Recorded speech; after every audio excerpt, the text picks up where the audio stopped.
Commençons par les trois sélecteurs principaux. La sélection la plus simple que nous pourrions vouloir faire, c'est de choisir toutes les balises d'un type particulier, par exemple tous les paragraphes ou tous les sous-titres.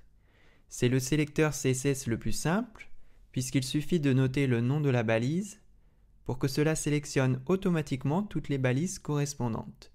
Essayons par exemple avec nos sous-titres, c'est-à-dire la balise H2. J'utilise ensuite les accolades pour rassembler les différents styles à appliquer à cette sélection, puisqu'il y en aura potentiellement plusieurs. Les accolades sont un signe courant en programmation informatique pour rassembler plusieurs instructions ensemble. Pour les utilisateurs de Mac, les accolades se font en appuyant simultanément sur la touche Alt et les parenthèses.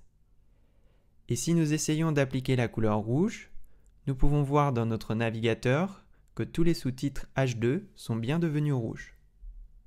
Mais cela va souvent être trop général. Dans notre exemple, il pourrait très bien y avoir d'autres balises H2 dans notre page qui, elles, ne doivent pas passer en rouge. Pour pouvoir faire des sélections plus précises, il va falloir nommer nos éléments. Nous avons déjà commencé à le faire lorsque nous avons réalisé la structure HTML de notre page. Nous avons attribué un nom à chaque bloc, à chaque balise div, grâce à l'attribut ID.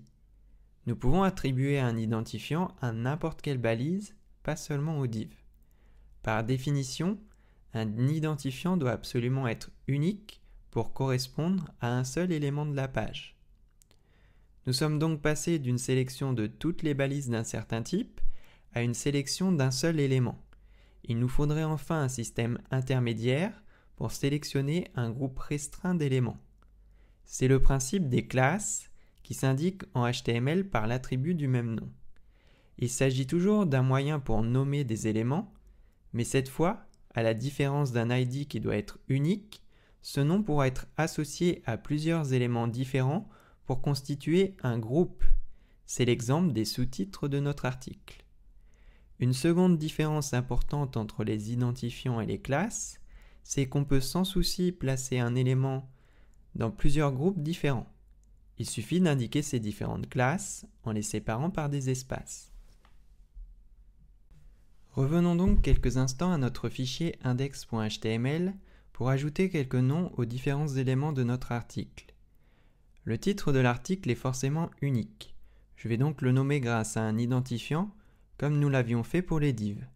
Par exemple, id égale post-title. Il y a en revanche plusieurs sous-titres. Je vais donc constituer un groupe en leur attribuant tous la même classe, post-subtitle.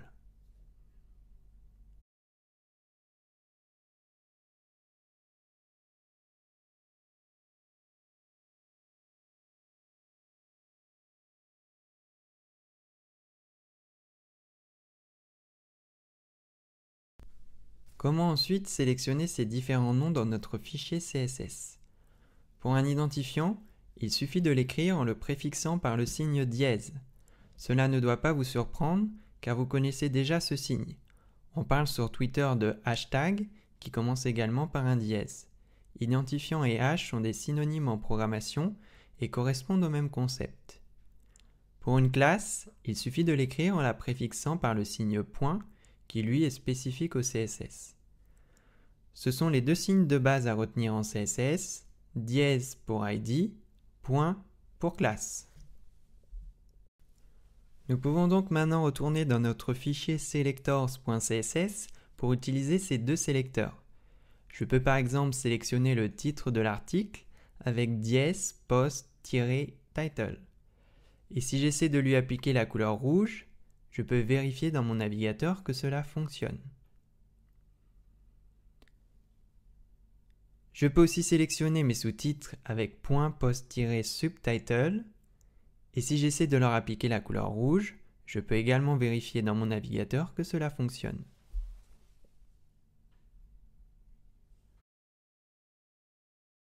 N'hésitez pas à commenter votre code pour y noter des explications. En CSS, les commentaires se font comme dans tous les autres langages informatiques, en commençant par /étoile et en finissant par /.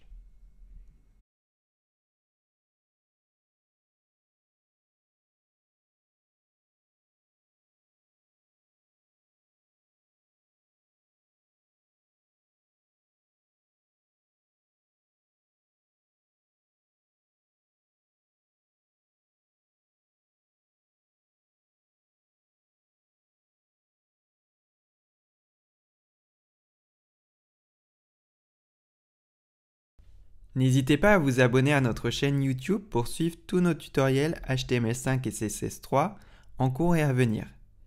Cette vidéo fait partie d'une formation HTML-CSS complète avec des outils méthodologiques pour devenir un intégrateur professionnel et avec un exercice corrigé du cas pratique par excellence, la transformation d'une maquette Photoshop en page HTML-CSS.